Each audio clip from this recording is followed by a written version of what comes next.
ଶ୍ରୀ ଭେଙ୍କଟେଶ୍ୱର ସ୍ୱାମୀ ମନ୍ଦିର ଭବିଷ୍ୟତର ପୁରାଣରୁ। ଭେଙ୍କଟେଶ୍ୱର ସ୍ୱାମୀ ପଦ୍ମାବତୀ ଦେବୀଙ୍କ ସହ ବିବାହ କରି କିଛି ଦିନ ଅଗସ୍ତ୍ୟ ମୁନିଙ୍କ ଆଶ୍ରମରେ ବାସ କଲେ।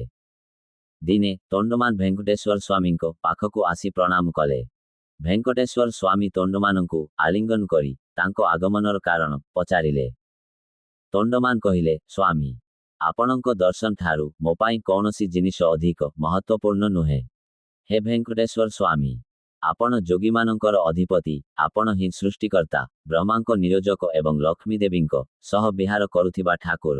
ସେ ସ୍ୱାମୀଙ୍କର ବିବିଧ ପ୍ରକାରରେ ସ୍ତୁତି ଓ ପ୍ରାର୍ଥନା କଲେ। ମୁଁ ଆପଣଙ୍କ ସେବା କରି ମୋ ଜୀବନ ସାର୍ଥକ କରିବାକୁ ଚାହୁଁଛି। ଭେଙ୍କଟେଶ୍ୱର ସ୍ୱାମୀ କହିଲେ, ହେ ରାଜା, ମୁଁ ଭେଙ୍କଟାଚଳ ପର୍ବତ ଉପରେ ନିବାସ କରିବା ନିମନ୍ତେ ଏକ ଅଦ୍ଭୁତ ମନ୍ଦିରର ଇଚ୍ଛା କରୁଛି। ଏହି ମନ୍ଦିରରେ 3ଟି ପ୍ରାକାର ପରିକ୍ରମା ମାର୍ଗ, 2ଟି ଗୋପୁରମ୍, 7ଟି ଦ୍ୱାର, ମାଳା ଗୁନ୍ଥନ ଗୃହ, ରନ୍ଧନ ଗୃହ, ଯାଜ୍ଞଶାଳା, ବସ୍ତ୍ର ଗୃହ, ତୈଳ ଗୃହ, ଭୋଜନ କକ୍ଷ ଓ ଆଭୂଷଣ ଗୃହ ଭଳି ଅନେକ କକ୍ଷ ସହିତ ଏକ ଭବ୍ୟ ମନ୍ଦିର ନିର୍ମାଣ କର। ମନ୍ଦିର ନିର୍ମାଣ ସମୟରେ ଭେଙ୍କଟେଶ୍ୱର ସ୍ୱାମୀ ତୋଣ୍ଡମାନଙ୍କୁ କହିଥିଲେ, ମନ୍ଦିର ନିର୍ମାଣ ସ୍ଥଳରେ ଥିବା ତେନ୍ତୁଳି ବୃକ୍ଷ ମୋର ନିବାସ ସ୍ଥାନ ଏବଂ ଚମ୍ପକ ବୃକ୍ଷ ଲକ୍ଷ୍ମୀ ଦେବୀଙ୍କ ନିବାସ ସ୍ଥାନ।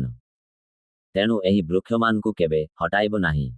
ମୁନିଗଣ ସହିତ ତୁମେ ଏହି ବୃକ୍ଷମାନଙ୍କର ଭକ୍ତି ସହ ପୂଜା କର। ରାଜା ତୋଣ୍ଡମାନ ଭେଙ୍କଟେଶ୍ୱର ସ୍ୱାମୀଙ୍କ ଆଜ୍ଞା ଅନୁଯାୟୀ ମନ୍ଦିର ନିର୍ମାଣ କଲେ। ସେ ଶ୍ରୀନିବାସ ମଙ୍ଗାପୁରମରୁ ପାହଚ ସିଅଢ଼ି ମଧ୍ୟ ନିର୍ମାଣ କରି ସ୍ୱାମୀଙ୍କୁ ଅର୍ପଣ କଲେ। ଏକ ଶୁଭ ମୁହୂର୍ତ୍ତରେ ଭେଙ୍କଟେଶ୍ୱର ସ୍ୱାମୀ ଦେବତାମାନଙ୍କ ସହିତ ମନ୍ଦିରକୁ ପ୍ରବେଶ କରି ପଦ୍ମାବତୀଙ୍କୁ ନିଜ ବକ୍ଷରେ ଧାରଣ କଲେ, ବାମହସ୍ତ କଟିରେ ରଖିଲେ ଓ ଡାହାଣ ହସ୍ତରେ ତାଙ୍କ ଚରଣ ଆଶ୍ରୟ ସ୍ୱୀକାର କରିବାକୁ ସଂକେତ କଲେ ଏବଂ ଅର୍ଚ୍ଚାମୂର୍ତ୍ତି ହେଇଗଲେ।